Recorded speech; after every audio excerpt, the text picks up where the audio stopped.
এই শুনেন, বাংলাদেশে লা ইলাহা ইল্লাল্লাহ যত উচ্চ কণ্ঠে উচ্চারিত হবে, বাংলাদেশে আল্লাহু আকবার যত উচ্চ কণ্ঠে উচ্চারিত হবে, ওই দিল্লির রাম বাবুদের গায়ে তত আগুন লাগবে।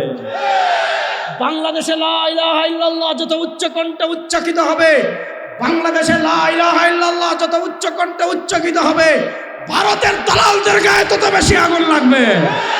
সুতরাং আগামীর বাংলাদেশে লা ইলাহা ইল্লাল্লাহ শুধু খানকায় থাকবে না, লা ইলাহা ইল্লাল্লাহ শুধু ওয়াজে থাকবে না, লা ইলাহা ইল্লাল্লাহ শুধু মসজিদে থাকবে না, লা ইলাহা ইল্লাল্লাহ শুধু খানকায় থাকবে না।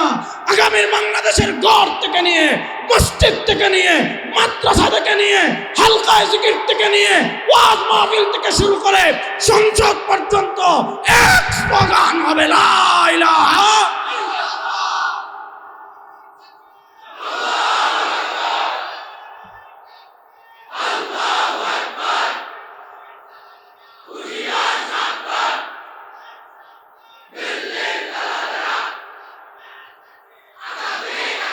সবাই প্রস্তুত আছেন তো ইনশাআল্লাহ? তাহলে আমাদের স্লোগান কি লা ইলাহা, বা আকাশ বাতাস প্রকম্পিত করে বলেন আমাদের স্লোগান কি লা ইলাহা। আরো জোরে বলেন আমাদের স্লোগান কি লা ইলাহা। একটা মিছিল দেওয়ার জন্য প্রস্তুত আছেন তো? লা ইলাহা ইল্লাল্লাহ। পিছনের বাইরে মনে আমার সাথে নাই নাকি? তো কেমনে বসে রয়েছেন? সবাই হাত তুলেন তো, বিসমিল্লাহ। এটা লা ইলাহা ইল্লাল্লাহ মিছিল হবে তো ইনশাআল্লাহ? তেরা মেরা রিশতা ক্যা, আকাশ বাতাস প্রকম্পিত করে বলতে হবে, তেরা মেরা রিশতা ক্যা, তেরা মেরা রিশতা ক্যা, তেরা মেরা রিশতা ক্যা, তেরা মেরা রিশতা ক্যা। আপনারা প্রস্তুত আছেন তো সবাই ইনশাআল্লাহ? আগামীর বাংলাদেশে ভারতের আধিপত্যবাদকে পরাজিত করে, দিল্লির আধিপত্যবাদকে পরাজিত করে, বাংলাদেশের সংসদে লা ইলাহা ইল্লাল্লাহ কালেমার পতাকাকে বিজয় করার জন্য, শরিয়াকে বিজয় করার জন্য, ইসলামকে বিজয় করার জন্য আপনারা প্রস্তুত আছেন না? ইনশাআল্লাহ বলেন। ভাই কয়জনরে মারবে? দিল্লি কয়জনরে মারবে? ভারত কয়জনরে মারবে? মিয়া এক উসমানকে শহীদ করবে, এক উসমান হাদিকে শহীদ করবে, বাংলাদেশের ঘরে ঘরে লক্ষ উসমান হাদি তৈরি হয়ে যাবে। ও ভারতকে আমরা ডরাই? আসতে বলবো, ভারতকে আমরা ডরাই? ওই জুড়ে বলেন ভারতকে আমরা ডরাই? শুনেন, আমরা খাই গরুর গোশত, আমরা খাই গরুর দুধ, আমরা খাই গরুর মগজ, আমরা খাই গরুর কলিজা, আর তারা খায় গরুর পেশাব। বুঝতে হবে রে ভাই, যারা গরুর দুধ খায়, যারা গরুর মগজ খায়, আর যারা গরুর কলিজা খায়, আর যারা গরুর পেশাব খায়, তারা কি এক? আমি সবসময় বলি রে ভাই, এক ঘরে 5 ভাই থাকে না? আপনাদের এলাকায় নাই মনে হয়? 5 ভাই মাঝে মধ্যে লাগে না? না লাগলে তো আপনি মানুষই না। ভাই ভাই কখনো না লাগে তো আপনি মানুষই না, আপনি ফেরেশতা। আপনার দুনিয়াতে কি করেন? আসমানে যান। মানুষ হইলে মাঝে মধ্যে ভাই ভাই লাগে। জোরে বলেন, ভাই ভাই লাগে? লাগে। ভাই ভাই লাগলে আপনি কি করেন? কথা বল না, থাকানো না, মন কালো করে থাকেন। কিন্তু যদি খবর পান আজকে জুমার দিনে মসজিদে বাপরে অমুকে গালি দিছে, অথবা বাপরে অমুকে আঘাত করছে, অথবা বাপকে অমুকে জুতা মারছে, তাহলে ভাই ভাইয়ে দ্বন্দ্ব থাকে? ভাই 5 ভাই এক হয় কি হয় না? হয়। আমাদের দেশ ভাই গণতান্ত্রিক দেশ। এখানে গণতান্ত্রিক রাষ্ট্রে কেউ বিএনপি করবে, কেউ জামাত ইসলাম করবে, কেউ ইসলামী আন্দোলন করবে, কেউ এনসিপি করবে। নির্বাচন আসতেছে, একজন আরেকজনের বিরুদ্ধে বলবে, সব ঠিক আছে। হাতের আঙ্গুল 5টা, ভিন্ন ভিন্ন কাজে লাগে, কিন্তু খাইতে হইলে 5 আঙ্গুল এক। আমাদের এখানে দ্বন্দ্ব থাকবে, মারামারি থাকবে, একজন আরেকজনের বিরুদ্ধে বলা থাকবে, কিন্তু ভারতের আধিপত্যবাদ মোকাবেলা করার জন্য সবাই এক। ঠিক আছে তো ইনশাআল্লাহ? ভারতের আধিপত্যবাদ মোকাবেলা করার জন্য সবাই, ফেসিবাদকে প্রতিহত করার জন্য, ফেসিবাদকে রুখে দেওয়ার জন্য, ভারতের দালালদের রুখে দেওয়ার জন্য সবাই ঐক্যবদ্ধ থাকবো তো ইনশাআল্লাহ? তাহলে বোঝা গেল, আপনি যদি তাদেরকে জিজ্ঞেস করেন জান্নাতের পথ কোনটা, তাদেরটা, তাহলে আমরা সিজদা দিব একমাত্র কাকে? এটা অত আসতে বললে হবে? আমরা সিজদা দিব কাকে? আমরা বিশ্বাস করি আমাদের রব একমাত্র কে? লা ইলাহা। মহব্বতে বলেন না লা ইলাহা। আরো জুড়ে বলেন না লা ইলাহা। মুহাম্মাদুর। এর চেয়ে বড় পাওয়ার আমাদের আর কিছু আছে? এর চেয়ে বড় পারমাণবিক অস্ত্র আমাদের কিছু আছে? এর চেয়ে বড় অস্ত্র আমাদের আছে? সবচেয়ে বড় অস্ত্র লা ইলাহা। আমরা বলি ভাই রব আল্লাহ। রব মানে কি? রিজিকদাতা আল্লাহ। রব কাকে বলে? যিনি সৃষ্টি করেন। মনোযোগ, রব কাকে বলে? যিনি সৃষ্টি করেন, যিনি রিজিক দেন, যিনি মৃত্যু দিবেন, যিনি মৃত্যুর পর আবার পুনরায় সৃষ্টি করবেন, তাকে বলে রব। আমাদের ঈমান, আমাদেরকে সৃষ্টি করেছেন আল্লাহ, আমাদেরকে রিজিক দেন আল্লাহ, আমাদেরকে মৃত্যু দিবেন আল্লাহ, আমাদেরকে মৃত্যুর পর আবার পুনরায় সৃষ্টি করবেন আল্লাহ। যেহেতু রিজিক দেন আল্লাহ, জীবন দেন আল্লাহ, মৃত্যু দিবেন আল্লাহ, মৃত্যুর পর আবার পুনরায় সৃষ্টি করবেন আল্লাহ। এজন্য আমরা বলি লা ইলাহা ইল্লাল্লাহ। আমাদের রব একমাত্র আল্লাহ, আল্লাহ ছাড়া আমাদের কোনো রব। এটা হলো তাদের আর আমাদের পার্থক্য। যেহেতু আসমান কার? জুড়ে বলেন, আসমান কার?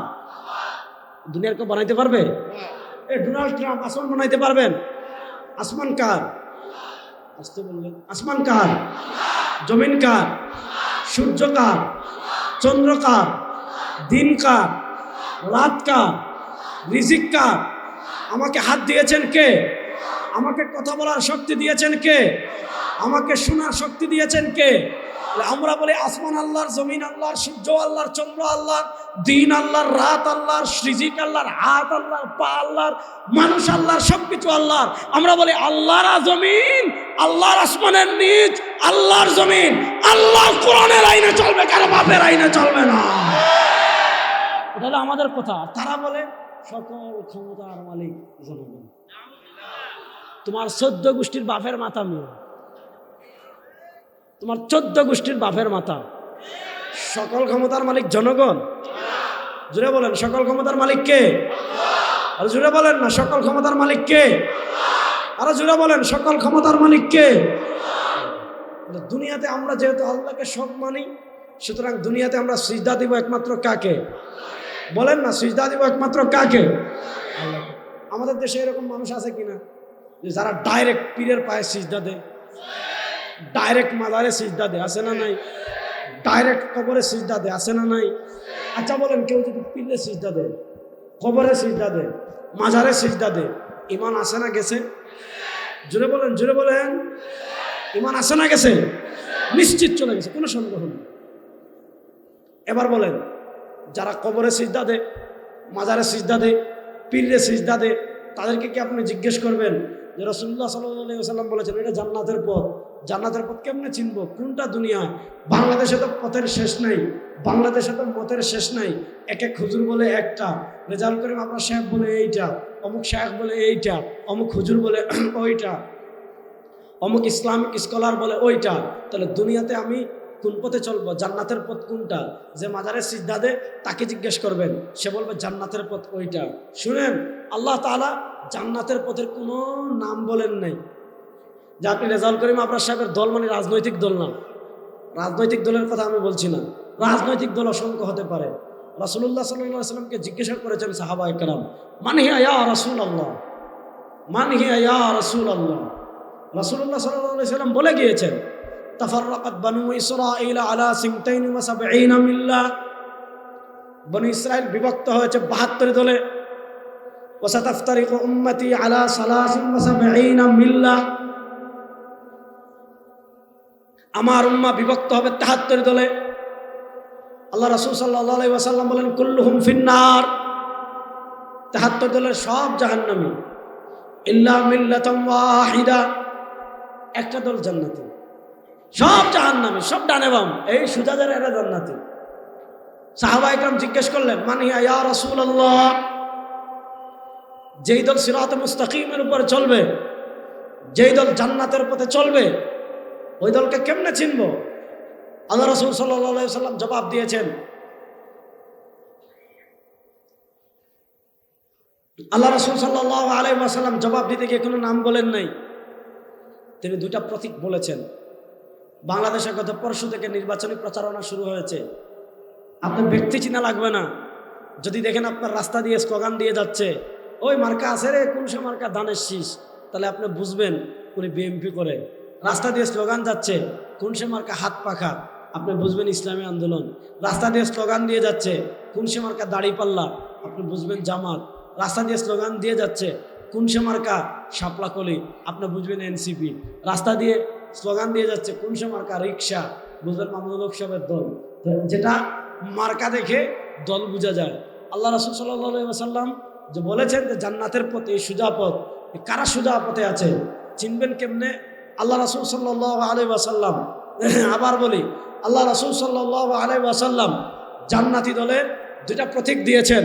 আল্লাহ রাসূল সাল্লাল্লাহু আলাইহি ওয়াসাল্লাম জান্নাতি দলের দুইটা মার্কা দিয়েছেন। মনোযোগ, আল্লাহ রাসূল সাল্লাল্লাহু আলাইহি ওয়াসাল্লাম জান্নাতি দলের দুইটা প্রতীক দিয়েছেন, দুটা মার্কা দিয়েছেন। মার্কা নাম্বার 1 মা আনা আলাই নবী, মার্কা নাম্বার 2 আসহাবি। দুইটা প্রতীক দিয়েছেন, জান্নাতি দলের দুইটা মার্কা দিয়েছেন। মা আনা আলাই 1 নম্বর প্রতীক নবী, 2 নম্বর প্রতীক আসহাবি, সাহাবায়ে কেরাম, নবী সাহাবি। এই 2 মার্কা দিয়ে আপনি জান্নাতের পথ চিনবেন। এই 2 মার্কা দিয়ে আপনি জান্নাতের গ্রুপ চিনবেন। 2 মার্কা মানি যাদের বিশ্বাস নবী এবং সাহাবায়ে কেরামের বিশ্বাসের সাথে মিলে, যাদের আদর্শ নবী এবং সাহাবায়ে কেরামের আদর্শের সাথে মিলে, যাদের আমল নবী এবং সাহাবায়ে কেরামের আমলের সাথে মিলে, যাদের পথ চলা নবী এবং সাহাবায়ে কেরামের পথ চলার সাথে মিলে, তারাই হবে জান্নাতি। যাদের বিশ্বাস নবী এবং সাহাবায়ে কেরামের বিশ্বাসের সাথে মিলবে না, যাদের আমল নবী এবং সাহাবায়ে কেরামের আমলের সাথে মিলবে না, যাদের আদর্শ নবী এবং সাহাবায়ে কেরামের আদর্শের সাথে মিলবে না, যাদের পথ চলা নবী এবং সাহাবায়ে কেরামের পথ চলার সাথে মিলবে না, রব্বে কাবার কসম করে বলি, তারা যেই নামে আসুক, যেই প্রতীকে আসুক, যেইভাবে আসুক, যাদের আদর্শ, যাদের আমল, যাদের বিশ্বাস, যাদের পথ চলা নবী এবং সাহাবায়ে কেরামের আদর্শ, আমল, বিশ্বাস এবং পথ চলার সাথে মিলবে না, রব্বে কাবার কসম করে বলি, রব্বে কাবার কসম করে বলি, তারা কশিনকালে জান্নাতের পথের প্রতীক হতে পারে না, পারে না, পারে না। তাহলে জান্নাতি দলের প্রতীক কয়টি? সবাই বলেন, জান্নাতি দলের প্রতীক কয়টি? পরে আল্লাহ ভোটের সময় যদি তো আসতে বলেন তাহলে কেমন হবে? বলেন না, জান্নাতি দলের প্রতীক কয়টি? এই যুবকরা জুড়ে বলেন, জান্নাতি দলের প্রতীক কয়টি? কি কি? নবী সাহাবী। বলেন, জান্নাতি দলের প্রতীক কয়টি? বড় আস্তে বলেন, জান্নাতি দলের প্রতীক কয়টি? আরো জুড়ে বলেন, জান্নাতি দলের প্রতীক কয়টি? কি কি? মনে থাকবে তো, নবী এবং এই 2 আলামত, 2 মার্কা কখনো ওভারটেক করা যাবে। আপনি বললেন বিএনপি সৈনিক, ভোট দেন নাই, আপনি কে সৈনিক? আপনি বললেন আপনি জামাতে ইসলামী, দাড়ি পাল্লায় ভোট দেন নাই, আপনি কিসের জামাতে ইসলামী? আপনি বললেন ইসলামী আন্দোলন, আপনি হাত পাকা ভোট দেন নাই, কিসের ইসলামী আন্দোলন? আর আপনি যত বড় মুমিন বলেন, আর যত বড় বিপ্লবী বলেন, আর যা কিছু, যত বড় পীর বলেন, যত বড় শায়েখ বলেন, যত বড় ইসলামিক স্কলার বলেন, আর যা কিছু বলেন, যদি নবী এবং সাহাবীর আদর্শ না পাওয়া যায়, আপনার চেয়ে বড় ইবলিস, আপনার চেয়ে বড় শয়তান, আপনার চেয়ে বড় ভণ্ড আল্লাহর জমিনে আর কেউ না। কথা ক্লিয়ার একদম, কোনো সিস্টেম নেই। তাহলে আমরা নবী এবং সাহাবীর পথ চলতে চাই কি চাই না? কারা কারা চান দেখে হাত তুলি তো, বিসমিল্লাহ। আল্লাহ তাআলা আমাদেরকে নবী এবং সাহাবীদের পথে পথ চলার তৌফিক দান করুন।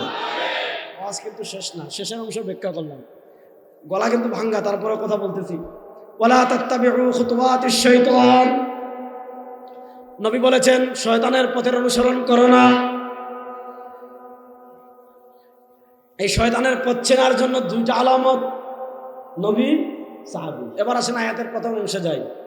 ইয়া আইয়ুহাল্লাযীনা আমানু দুখুলু ফিস সিলমি কাফা, হে ইমানদারগণ, ইসলামে পরিপূর্ণভাবে প্রবেশ করো। এখানে আল্লাহ তাআলা 1 নম্বর, আল্লাহ তাআলা যেই জিনিসে প্রবেশ করার কথা বলেছেন পরিপূর্ণভাবে, একটু না, অর্ধেক না, হাফ না, শিখি না, আল্লাহ তাআলা আমাদেরকে পরিপূর্ণভাবে ইসলামে প্রবেশের নির্দেশ দিয়েছেন। এখানে 2টা জিনিস বলি, ভালো করে বুঝবেন। দুনিয়াতে আমাদের অনেকগুলো পরিচয় আছে। যেমন এখানে অনেক আছেন যাদের গ্রাম হলো জগৎপুর, আপনাদের গ্রাম জগৎপুর, আপনাদের থানা তিতাস, আপনাদের বিভাগ, আপনাদের জেলা কুমিল্লা। বিভাগ কি চট্টগ্রাম না ঢাকা? ও, কিছুদিন আগে তো আপনারা আন্দোলনই করছেন যে কুমিল্লা বিভাগ চাই, নাকি? হয়েছে নি? হয়েছে? হয় না এখনো? ভাই বলতেছে শেষ পর্যায়ে, অনেক আশা ভাই। যাক, এটা তো ভাই আপনাদের দাবি দেওয়া, এটা আপনারা আপনাদের এখানে। আমি তো ভাই সিলেটের মানুষ, আমি বললেও কি না বললেও কি, তারপরেও আপনাদের দাবির সাথে একাত্মতা পোষণ করিলাম। যাক, এখনো তো যেহেতু হয় নাই, একটা হলো আপনার বিভাগের পরিচয় চট্টগ্রাম, আর বাকি যুক্তি হলো ঢাকা তো এখানে, চট্টগ্রাম তো অনেক দূর, হয় ঢাকায় থাকবেন নাহলে আলাদা হবে। যেহেতু মাঝামাঝি, এদিকে চট্টগ্রাম এদিকে কি ঢাকা, মাঝে এটা আলাদা বিভাগ হতে পারে, সমস্যা নাই। কিন্তু দিলে এখন মায়ের তো লাগবে আপনাদের ভিতর, নোয়াখালীর ভিতর। নোয়াখালীরা বলে আমাদেরকে বিভাগ দেন, আপনারা বলে আপনাদেরকে বিভাগ দেন। এই মায়ের ভাই আমরা কেমনে ভাঙাবো? যাক, ওইটা আপনারা সমাধান করেন, ওটা নিয়ে আমার কথা না। তাহলে আপনাদের বিভাগের পরিচয় চট্টগ্রাম, জেলার পরিচয় কুমিল্লা, থানার পরিচয় তিতাস, গ্রামের পরিচয়। শুনেন, আমাদের যেমন একটা গ্রামের পরিচয় আছে, আমাদের যেমন একটা থানার পরিচয় আছে, আমাদের যেমন একটা জেলার পরিচয় আছে, আমাদের যেমন একটা বিভাগের পরিচয় আছে, আমাদের একটা দেশেরও পরিচয় আছে। যেমন আমরা বাংলাদেশি, ঠিক তেমনি ভাবে আমাদের একটা জাতীয় পরিচয় আছে, আছে না নাই? সেই জাতীয় পরিচয় হলো আমরা মুসলিম। বলেন, সেই জাতীয় পরিচয় হলো আমরা। এটা বলতে লজ্জা লাগে? আরে ভাই, কি একটা যুগে আমরা আসছি রে ভাই। ভারতের হিন্দুদের কি জিজ্ঞান, হেই তোমাদের সবচেয়ে বড় পরিচয় কি? বলবো হিন্দু। আপনি মায়ানমারের বৌদ্ধদেরকে জিজ্ঞেস করেন, তোমাদের সবচেয়ে বড় পরিচয় কি? বলবো আমরা বৌদ্ধ। আপনি ইসরায়েলের ইহুদিদেরকে জিজ্ঞেস করেন, তোমাদের সবচেয়ে বড় পরিচয় কি? বলবো আমরা ইহুদি। আপনি ইউরোপ আমেরিকার খ্রিস্টানদেরকে জিজ্ঞেস করেন, তোমাদের সবচেয়ে বড় পরিচয় কি? বলবে আমরা খ্রিস্টান। হিন্দুরা বলে আমাদের সবচেয়ে বড় পরিচয় হিন্দু। ইহুদিরা বলে আমাদের সবচেয়ে বড় পরিচয় ইহুদি। খ্রিস্টানরা বলে আমাদের সবচেয়ে বড় পরিচয় খ্রিস্টান। বৌদ্ধরা বলে আমাদের সবচেয়ে বড় পরিচয় বৌদ্ধ। আজকে কপাল পোড়া মুসলমান, আজকে সারা পৃথিবীতে কপাল পোড়া মুসলমান তৈরি হয়েছে। আজকে সারা পৃথিবীতে কপাল পোড়া নরাধম মুসলমান তৈরি হয়েছে। সামান্য ক্ষমতার জন্য, সামান্য চেয়ারের জন্য, আমেরিকাকে খুশি করার জন্য, ভারতকে খুশি করার জন্য, ইসরায়েলকে খুশি করার জন্য মুসলমান পরিচয় দিতে পারে না। মুসলমান পরিচয় দিতে লজ্জাবোধ করে, মৌলবাদী পরিচয় দিতে লজ্জাবোধ করে, বলে আমাদের সবচেয়ে বড় পরিচয় আমরা সেকুলার মুসলিম। নাউজুবিল্লাহ বাড়িতে কে বলবো? জোরে বলেন না নাউজুবিল্লাহ। কবরে প্রশ্ন কয়টা? আমার সিলেটের মানুষের তো 3টা। তিতাসের মানুষের কবরে প্রশ্ন কয়টা? আমার রব্ব। তারপরে কি? ওমা। বলেন না, তারপরে কি? ওমা। আপনি খালি কবরে বললেন, দুনিয়াতে সামান্য ক্ষমতার জন্য, দুনিয়াতে সামান্য চারের জন্য আপনি ইসলাম পরিচয় দিতে চান না। আপনি ইহুদিদেরকে খুশি করার জন্য, আমেরিকাকে খুশি করার জন্য, ভারতকে খুশি করার জন্য, জাতিসংঘকে খুশি করার জন্য ইসলাম পরিচয় দিতে চান না। খবরে যখন জিজ্ঞেস করবে মামা দিনু, তোমার দিন কি? খালি বললেন যে ফিরিস্তা, আমি তো সেকুলার। মায়ের যেটা মাটিতে পড়বে এটাও তুলে দিব। তাহলে আমাদের সবচেয়ে জাতীয় পরিচয় আমরা। আমি যুবকদের মুখ থেকে শুনতে চাই, আমাদের সবচেয়ে বড় পরিচয় আমরা। সব যুবকদের মুখ থেকে শুনতে চাই, আমাদের সবচেয়ে বড় পরিচয় আমরা। দেখেন, দেশের পরিচয় পরিবর্তন হতে পারে, হয় না? 71-এর আগে আমরা কি ছিলাম? পূর্ব পাকিস্তান। তখন বাংলাদেশ পরিচয় ছিল না। এরও আগে যান, 47-এর আগে আমরা কি ছিলাম? 47-এর আগে বাংলাদেশ, ভারত, পাকিস্তান। মনোযোগ, 47-এর আগে বাংলাদেশ, ভারত, পাকিস্তান 3 দেশ এক দেশ ছিল। তখন আমাদের সবার এক ভিন্ন পরিচয় ছিল, অভিন্ন পরিচয়। 47-এ হলো পাকিস্তান, পাকিস্তানের 2 ভাগ, আমরা পূর্ব পাকিস্তান, ওটা পশ্চিম পাকিস্তান। 71-এ সে আবার পরিবর্তন হলো, আমরা বাংলাদেশ। তাহলে বোঝা গেল দেশের পরিচয় পরিবর্তন হতে পারে, নেতার পরিচয় পরিবর্তন হতে পারে, নেত্রীর পরিচয় পরিবর্তন হতে পারে, দলের পরিচয় পরিবর্তন হতে পারে, বিভাগের পরিচয় পরিবর্তন হতে পারে, জেলার পরিচয় পরিবর্তন হতে পারে, গ্রামের পরিচয় পরিবর্তন হতে পারে। গ্রাম পরিবর্তন হবে, জেলা পরিবর্তন হবে, থানা পরিবর্তন হবে, নেতা পরিবর্তন হবে, নেত্রী পরিবর্তন হবে, দল পরিবর্তন হতে পারে, দেশ পরিবর্তন হতে পারে। ইসলামের পরিচয়, মুসলিম পরিচয় কখনো পরিবর্তন হতে পারে না, পারে না, পারে না। তাহলে আমাদের সবচেয়ে বড় পরিচয় বিএনপি, আমাদের সবচেয়ে বড় পরিচয় জামাত, আমাদের সবচেয়ে বড় পরিচয় ইসলামী আন্দোলন। আওয়ামী লীগের কথা কইলাম না, যেহেতু নাই, বাদ দেন। তাহলে আমাদের সবচেয়ে বড় পরিচয় আমরা, বলেন না, আমাদের সবচেয়ে বড় পরিচয় আমরা। আমার নবী দেশ ছেড়েছেন, কোন জায়গা ছেড়েছেন? মক্কা। ইন্না আউওয়ালা বাইতিন মুদিআ লিন-নাস, ইন্না আউওয়ালা বাইতিন মুদিআ লিন-নাস লাল্লাযী বিবাক্কাতা মুবারাকান ওয়া হুদাম ওয়া রাহমাতাল লিল আলামিন। যেই মক্কা থেকে সারা দুনিয়ায় আলো ছড়িয়েছে, যেই মক্কা থেকে সারা দুনিয়ায় ইসলাম ছড়িয়েছে, যেই মক্কা থেকে সারা দুনিয়ায় হেদায়েতের বাতি প্রজ্বলিত হয়েছে, ইসলামের প্রশ্নে, ইমানের প্রশ্নে, শরিয়ার প্রশ্নে, আল্লাহর প্রশ্নে, সুন্নাহর প্রশ্নে আমার নবী মক্কা থেকে মদিনায় হিজরত করেছেন। মক্কা থেকে 550 কিলোমিটার দূরে হিজরত করে মদিনায় গিয়ে পৃথিবীর মুসলমানদের কাছে এই বার্তা দিয়েছেন, এই মেসেজ দিয়েছেন, আমরা দেশ ছাড়তে পারি, দল ছাড়তে পারি, নেতা ছাড়তে পারি, স্ত্রী ছাড়তে পারি, সন্তান ছাড়তে পারি, টাকা ছাড়তে পারি, ঘর ছাড়তে পারি, বাড়ি ছাড়তে পারি। ইসলামের প্রশ্নে, ইমানের প্রশ্নে, কোরআনের প্রশ্নে পৃথিবীর কারো সাথে আপোষ হবে না।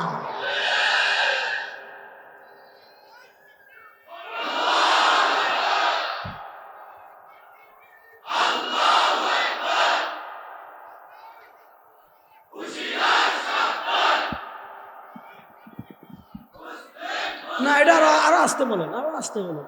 মুসলিম মুসলিম আরো আসতে বলেন। আকাশ বাতাস প্রকম্পিত করে বলেন।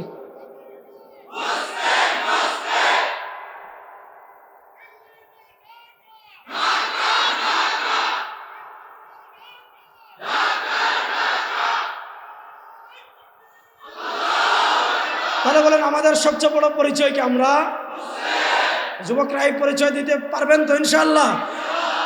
বুক ফুলিয়ে বাংলাদেশে এই পরিচয় থাকবে। স্পষ্ট করে বলি, বাংলাদেশ থেকে যারা ইসলামকে মাইনাস করতে চাইবেন, মামু বাড়ি দিল্লি যাবেন। কোথায় যাবেন? বাংলাদেশ থেকে যারা কোরআনকে মাইনাস করতে চাইবেন, মামু বাড়ি দিল্লি যাবেন। এই দেশে ইসলাম ছিল, এই দেশে আলেমরা ছিলেন, এই দেশে মাদ্রাসা ছিল, এই দেশে কোরআন ছিল, আছে, থাকবে। যারা মাইনাস করতে চাইবেন, মামু বাড়ি দিল্লি ভাগিয়ে যাবেন, পালিয়ে যাবেন, পালিয়ে যাবেন। পৃথিবীর কারণে আমরা ডরাই না। শুনেন, তাহলে একটা স্বাধীনতা হয়েছে 47-এ, আরেকটা স্বাধীনতা 71-এ। শুনেন, 47-এর মাধ্যমে ভারত থেকে আলাদা হয়েছি, 71-এর মাধ্যমে পাকিস্তান থেকে আলাদা হয়েছি। বাংলাদেশ 71-এর আগে যাবে না ইনশাআল্লাহ। ভাই আমার গলা ভাঙ্গা, আপনাদের তো ভাঙ্গা না, তারপরেও কষ্ট করে বলতেছি, বাংলাদেশ 71-এর আগে যাবে। বাংলাদেশ কখনো পাকিস্তানে ফিরে যাবে না ইনশাআল্লাহ। বুঝলে বলেন ইনশাআল্লাহ। কিন্তু যারা মনে করেন বাংলাদেশ 47-এর আগে যাবে, যারা বাংলাদেশের টকশুতে বসে এই শাহবাগে নাস্তিক, এগুলার দেহ হইল বাংলাদেশ, অন্তর হইল দিল্লি। এগুলার শরীর হইল বাংলাদেশ, আত্মা হইল ভারতে। যারা বাংলাদেশের টকশুতে বসে শাহবাগে মোমবাতি জ্বালিয়ে যারা এই স্বপ্ন দেখেন 47-এর আগে বাংলাদেশ ফিরে যাবে, ভারতের অঙ্গরাজ্যে পরিণত হবে, এই স্বপ্ন যারা দেখেন পৃথিবী উল্টে যাবে, এই স্বপ্ন কখনো বাস্তবায়ন হবে না। বাংলাদেশ পাকিস্তানেও ফিরে যাবে না, ভারতের দরজা ক্লোজ। এই যুবকরা ভালো করে মনে রাখবেন, আমাদের সবচেয়ে বড় দুশ্মনের নাম ইন্ডিয়া। বলেন আমাদের সবচেয়ে বড় দুশ্মনের নাম, জোরে বলেন আমাদের সবচেয়ে বড় দুশ্মনের নাম বাংলাদেশ। কারো তাবেদারি বাঁচবে না। শুনেন, আমরা 15 কোটি মুসলিম আছি রে ভাই বাংলাদেশে, বাকিদেরকে বাদ দিলাম। 15 কোটি মুসলিম যদি হাতে হাত রেখে ঐক্যবদ্ধ থাকি, রব্বকে আবার কসম করে বলি, ভারত আমাদের মাথার একটা চুলও ছিঁড়তে পারবে না। কিসের ভয় দেখেন? কাকে ভয় দেখেন? আমরা প্রস্তুত আছি তো ইনশাআল্লাহ। বাংলাদেশ নিয়ে বাড়াবাড়ি করবেন, দিল্লিতে কালেমার পতাকা উঠবে ইনশাআল্লাহ। রেডি আছো তো দারুণ ইনশাআল্লাহ? তাহলে আমাদের সবচেয়ে বড় পরিচয় আমরা, যুবকরা জুড়ে বলেন আমাদের সবচেয়ে বড় পরিচয় আমরা, আর জুড়ে বলেন আমাদের সবচেয়ে বড় পরিচয় আমরা। ইসলামের প্রশ্নে পৃথিবীর কারোর সাথে আপোষ, রাস্তে বলেন ইসলামের প্রশ্নে পৃথিবীর কারোর সাথে আপোষ, কোরআনের প্রশ্নে পৃথিবীর কারোর সাথে আপোষ, শরিয়ার প্রশ্নে আপোষ, শরিয়ার প্রশ্নে পৃথিবীর কারোর সাথে আপোষ। নাই। পৃথিবীর কারোর সাথে আপোষ। এবার আল্লাহ তাআলা আমাদেরকে কি বলেন বুঝেন। ইয়া আইয়ুহাল্লাযীনা আমানু, হে ইমানদারগণ, উদখুলু ফিস-সিলমি কাফা, মনোযোগ। ইয়া আইয়ুহাল্লাযীনা আমানু, হে ইমানদারগণ, উদখুলু ফিস-সিলমি কাফা, আল্লাহ বলেন তোমরা পরিপূর্ণভাবে ইসলাম গ্রহণ করো, ইসলামে প্রবেশ করো। কাদেরকে বলছেন? যারা ইমানদার। পয়েন্টটা বুঝবেন। আল্লাহ ইহুদিদেরকে বলছেন না, আল্লাহ খ্রিস্টানদেরকে বলছেন না, আল্লাহ হিন্দুদেরকে বলছেন না, আল্লাহ বৌদ্ধদেরকে বলছেন না, আল্লাহ নাস্তিকদেরকে বলছেন না, আল্লাহ মুমিনদেরকে বলছেন, আল্লাহ মুসলিমদেরকে বলছেন, আল্লাহ ইমানদারদেরকে বলছেন। আল্লাহ ইমানদারদেরকে কি বলছেন? আল্লাহ মুমিনদেরকে কি বলছেন? আল্লাহ মুসলিমদেরকে কি বলছেন? বলছেন উদখুলু ফিস-সিলমি কাফা, তোমরা সবাই পরিপূর্ণভাবে ইসলামে প্রবেশ করো। প্রশ্ন হলো কেন বললেন? আয়াতের শান নজুলটা বুঝেন। হযরত আব্দুল্লাহ ইবনে সালাম রাদিয়াল্লাহু তাআলা আনহু, তিনি আগে ইহুদি ছিলেন। মনোযোগ, তিনি আগে ইহুদি ছিলেন। যখন তিনি খবর পেলেন রাসূল করিম সাল্লাল্লাহু আলাইহি ওয়াসাল্লাম মদিনায় এসেছেন, যখন তিনি খবর পেলেন রাসূল করিম সাল্লাল্লাহু আলাইহি ওয়াসাল্লাম মদিনায় এসে নবুয়তের দাবি করছেন, নিজেকে নবী দাবি করছেন, নিজেকে শ্রেষ্ঠ নবী দাবি করছেন, নিজেকে শেষ নবী দাবি করছেন। আব্দুল্লাহ ইবনে সালাম যেহেতু ইহুদিদের আলেম, আব্দুল্লাহ ইবনে সালাম যেহেতু ইহুদিদের পণ্ডিত ব্যক্তিত্ব, তিনি বললেন মুহাম্মদুর রাসূলুল্লাহ সাল্লামকে পরীক্ষা করব। কি পরীক্ষা করব? যে তিনি সত্য নাকি মিথ্যা নবী। কেমন পরীক্ষা করবেন? তিনি বললেন আমার কাছে এমন কিছু প্রশ্ন আছে যে প্রশ্নগুলো নবীকে ছাড়া, আল্লাহর রাসূল ছাড়া পৃথিবীর আর কেউ দিতে পারবে না। ওই প্রশ্নের উত্তরগুলো শুধু নবীরাই দিতে পারবেন, ওই প্রশ্নের উত্তরগুলো শুধু রাসূলরাই দিতে পারবেন। যদি তিনি সত্য নবী হন তাহলে প্রশ্নগুলোর উত্তর দিবেন, আর যদি সত্য নবী না হন তিনি প্রশ্নগুলোর উত্তর দিতে পারবেন না। আব্দুল্লাহ ইবনে সালাম রাদিয়াল্লাহু তাআলা আনহু রাসূল করিম সাল্লাল্লাহু আলাইহি ওয়াসাল্লামের কাছে আসলেন। আশা বলেন ইয়া মুহাম্মদ ইন্নী সাইলুকা আন সালাস, ও মুহাম্মদ সাল্লাল্লাহু আলাইহি ওয়াসাল্লাম আমি আপনাকে তিনটা প্রশ্ন করব। ফাইন আযাবতা ফাইন্নাকা নাবিয়্যুন হক, ও মুহাম্মদ সাল্লাল্লাহু আলাইহি ওয়াসাল্লাম যদি আপনি এই তিন প্রশ্নের উত্তর দিতে পারেন তাহলে আপনি সত্য নবী, আর যদি তিন প্রশ্নের উত্তর দিতে না পারেন আপনি জীবনেও সত্য নবী না। তিন প্রশ্নের এক নম্বর প্রশ্ন, আখবিরনি আন আউয়ালি আশরাতিস সাআ, ও নবী আপনি বলুন তো কিয়ামতের প্রথম আলামত কি। প্রশ্ন নাম্বার 2, আখবিরনি আন আউয়ালি তাআমি আহলিল জান্নাহ, আমাকে আপনি বলেন আল্লাহ তাআলা জান্নাতে প্রথম কি খাবার খাওয়াবেন। প্রশ্ন নাম্বার 3, আমাদের সমাজে কিছু বাচ্চা দেখবেন তার চেহারা হুবহু বাপের চেহারার সাথে মিলে, আবার কিছু বাচ্চা দেখবেন তার চেহারা হুবহু মায়ের চেহারার সাথে মিলে। রাসূলুল্লাহ সাল্লাল্লাহু আলাইহি ওয়াসাল্লামের কাছে আব্দুল্লাহ ইবনে সালাম জানতে চাইলেন, ও মুহাম্মদ সাল্লাল্লাহু আলাইহি ওয়াসাল্লাম আপনি বলেন বাচ্চার চেহারা কখন বাপের সাথে মিলে, বাচ্চার চেহারা কখন মায়ের সাথে মিলে। আল্লাহ রাসূল সাল্লাল্লাহু আলাইহি ওয়াসাল্লাম বলেছেন, আব্দুল্লাহ ইবনে সালাম আপনি আগামীকাল আসবেন, আগামীকাল আসলে আপনার প্রশ্নের উত্তর দিব। আগামীকাল মানে আল্লাহ রাসূল সাল্লাল্লাহু আলাইহি ওয়াসাল্লাম জানেন যে জিবরিল রাতে উত্তর নিয়ে আসবেন, জিবরিল জানিয়ে দিবেন, নবী করিম সাল্লাল্লাহু আলাইহি ওয়াসাল্লাম জানবেন, জানিয়ে দিবেন। জিবরিল রাতে জানিয়ে দিলেন। পরের দিন আব্দুল্লাহ ইবনে সালাম আসলেন। প্রশ্ন নাম্বার 1 কি ছিল? প্রশ্ন নাম্বার 1 ছিল আমাকে আপনি বলুন কিয়ামতের প্রথম আলামত কি। আল্লাহ রাসূল সাল্লাল্লাহু আলাইহি ওয়াসাল্লাম জবাব দিয়েছেন, আউয়ালু আশরাতিস সাআ, ও আব্দুল্লাহ ইবনে সালাম শুনো, আউয়ালু আশরাতিস সাআ, কিয়ামতের প্রথম আলামত হলো খুরুজুন নার, আগুন বের হবে। আপনারা দেখেন আমেরিকার লস অ্যাঞ্জেলেসে পাহাড় থেকে আগুনের লেলিহান শিখা বের হয়ে দাবানলে জ্বালিয়ে দেয়। অস্ট্রেলিয়ায় আগুনের দাবানল ছড়িয়ে পড়ে, ইসরায়েলে আগুনের দাবানল ছড়িয়ে পড়ে। আল্লাহ তাআলা পুরা ইসরায়েলকে যেন দাবানল দিয়ে ধ্বংস করে দেন। 1 নম্বর প্রশ্ন, খুরুজুন, আমাদের দেশে যে গার্মেন্টসে আগুন লাগে এগুলো না, আমাদের দেশে যে বিল্ডিংয়ে এগুলা হইলো এই আমাদের দেশের মানুষ, এরা ধনীরে আরো ধনী, ধনী আরো ধনী হতে চায়, আর ধনী ধনী হতে গিয়ে গরিবের রক্ত চুষে। এটার নাম হলো পুঁজিবাদ। এই অর্থনীতিতে পুঁজিবাদ যেদিন থেকে আসছে, আরে ভাই একজন মানুষের জীবন চলতে কত টাকা লাগে? 60-70 বছরের জীবন চলতে কত টাকা লাগে? তাহলে প্রশ্ন হলো এক এস আলম গ্রুপ 5টা ব্যাংক কেন চুরি করে ফেললো? এক দরবেশ, চিনছেন না? আরে বাবা সবাই চিনে, দেখছেন? এক দরবেশ চিনছেন নি? কত হাজার কোটি টাকা চুরি করছে? 57,000 কোটি টাকা। আরে ভাই একজনের জীবন চলতে কত টাকা লাগে যে একজন 57,000 কোটি টাকা চুরি করে? এই চোরদেরকে আর বাংলাদেশের ক্ষমতায় আমরা নেব না ইনশাআল্লাহ। পারতে আছেন, ভারতে থাকেন, আপা অপারে থাকেন, আপা অপারে থাকেন, আমাদের দোয়া আশীর্বাদ সব আপনার সাথে আছে। এদিকে আসতে চাইবেন, আয়নাগর রেডি ইনশাল্লাহ। না ইনশাল্লাহ আসতে বলেন, কথা ভালো করে বুঝেন। এই পুঁজিবাদ মুষ্টিমে কিছু মানুষকে আরো ধনী বানায়, আরো ধনী বানাতে গিয়ে বস্তিতে আগুন লাগায়, মার্কেটে আগুন লাগায়, যাতে বস্তি জ্বলে গেলে, টিনের মার্কেট জ্বলে গেলে এখানে বিল্ডিং হবে, বিল্ডিং হলে প্রথমে টেন্ডার, ওখানে টাকা পাবো, পাথরের ঠিকাদার থেকে টাকা পাবো, বালি থেকে টাকা পাবো, হ্যাঁ সব কিছু থেকে টাকা, ওই আরো টাকা কামানোর জন্য যে আগুন লাগায়, ওইটা কিয়ামতের আলামত না, এটা অভিশাপ, এটা অভিশাপ। আর কিয়ামতের আলামত দেখবেন পৃথিবীর বিভিন্ন পাহাড় থেকে আগুনের লাভা বের হয়, আগুনের লাভা বের হয়। 2 নম্বর প্রশ্ন ছিল, আল্লাহ নবী বললেন 1 নম্বর প্রশ্নের উত্তর খরুজুন নার, আগুন বের হওয়া কিয়ামতের আলামত। 2 নম্বর প্রশ্ন ছিল আল্লাহ তাআলা জান্নাতে প্রথম কি খাওয়াবেন? বিচার শেষ, জান্নাতীরা জান্নাতে, জাহান্নামীরা জাহান্নামে।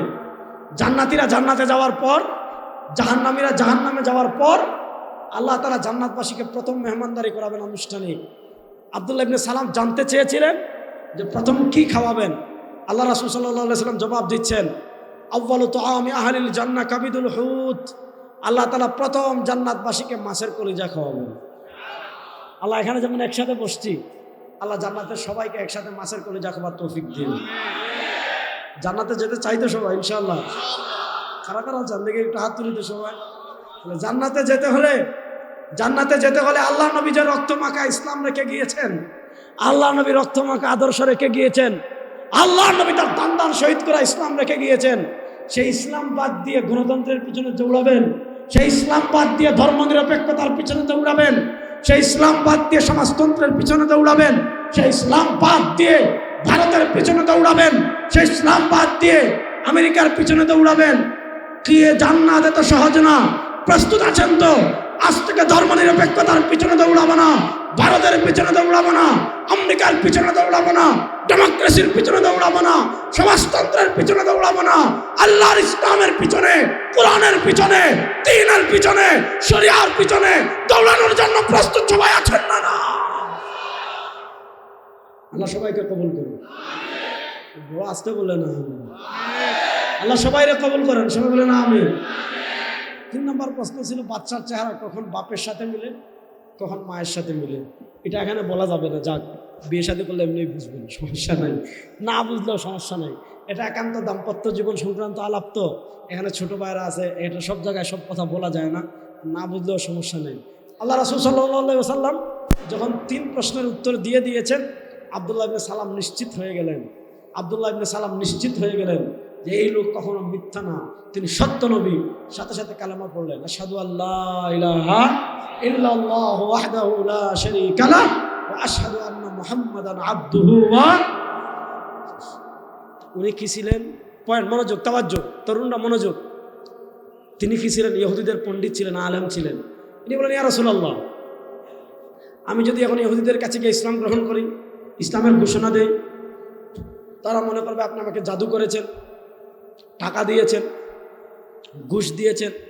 এক কাজ করেন, এদেরকে এখানে ডাকেন, তাদের সামনে কালেমা পড়ে মুসলমান হব। আল্লাহ নবী তাদেরকে ডাকলেন, এরা আসলো।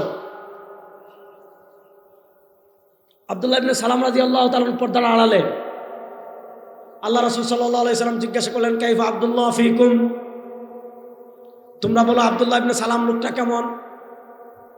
তারা বলছে, খাইরুনা ওয়াবনু খাইরিনা, আব্দুল্লাহ ইবনে সালাম খুব ভালো মানুষ, শুধু ভালো মানুষ না, ওয়াবনু খাইরিনা, ভালো মানুষের ছেলে, ভালো মানুষ। সাইয়্যিদুনা, আব্দুল্লাহ ইবনে সালাম আমাদের নেতা, শুধু তিনি নেতা না, ওয়াবনু সাইয়্যিদিনা, নেতার ছেলে নেতা, ভালো মানুষের ছেলে ভালো মানুষ, নেতার ছেলে নেতা। আব্দুল্লাহ, আল্লাহ রাসূল বলেন, আচ্ছা ভালো মানুষের ছেলে ভালো মানুষ, নেতার ছেলে নেতা যদি মুসলমান হয়ে যায় ব্যাপারটা কেমন হবে? এটা কোশ্চিন গেলেও সম্ভব না, মাআযাল্লাহ। আমাদের নেতার ছেলে নেতা, আমাদের ভালো মানুষের ছেলে ভালো মানুষ, তিনি কখনো মুসলমান হতে পারেন না। যখন এই কথাটা বলেছেন, আব্দুল্লাহ ইবনে সালাম বের হয়ে বললেন, আশহাদু আল্লা ইলাহা ইল্লাল্লাহ ওয়াহদাহু লা শারীকা লাহু ওয়া আশহাদু আন্না মুহাম্মাদান আবদুহু ওয়া রাসূলুহু।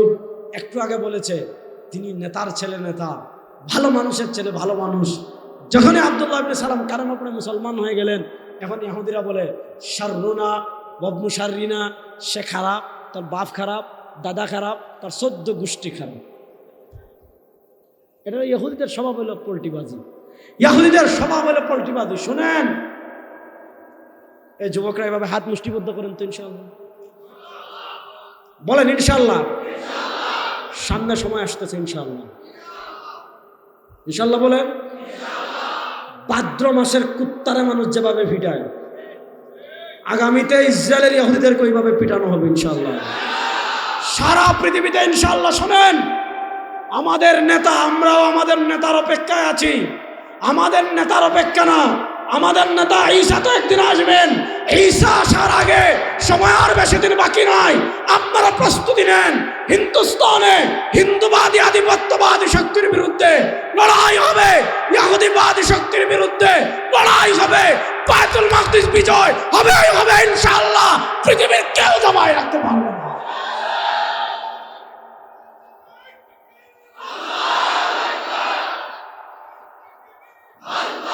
প্রস্তুত আছেন তো তারুণ্য ইনশাআল্লাহ?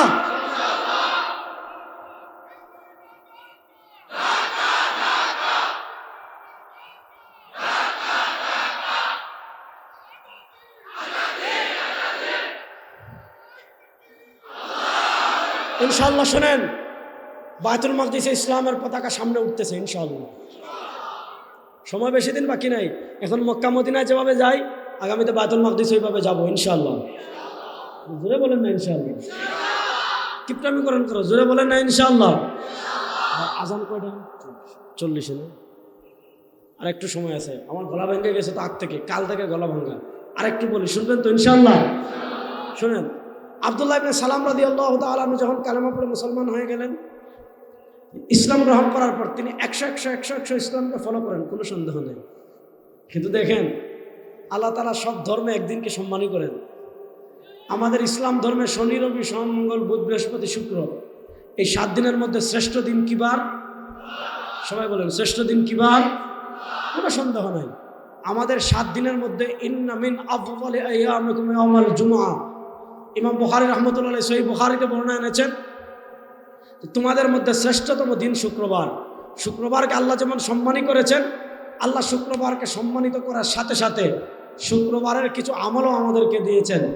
আব্দুল্লাহ ইবনে সালাম মুসলমান হওয়ার পর শুক্রবারকে তিনি 100 সম্মানী মনে করেন। শুক্রবার ব্যাপারে তার কোনো সন্দেহ নাই, শুক্রবার নিয়ে তার কোনো এশকাল নাই।